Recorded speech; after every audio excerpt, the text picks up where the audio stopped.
today, a first-of-its-kind conference inspiring women in leadership roles. The Duluth Area Chamber of Commerce hosted the event at the Gray Salon Ballroom. Along with career development workshops and breakout sessions, attendees got to hear from trailblazing female leaders in our region. They outlined their personal journeys and the key lessons they've learned along the way.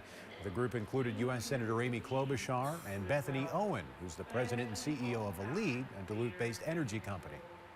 And think about when was the last time a bunch of female CEOs got to sit in a room together. There are about 50 powerful women in there, and I think that's what makes this event so special, is we're creating connections that really have never been there before. And the event sold out in its very first year. They look forward to holding it again next year. And hey, I know that person. That's Laura Lee, who's a tremendous leader in our newsroom. She was the MC of today's event.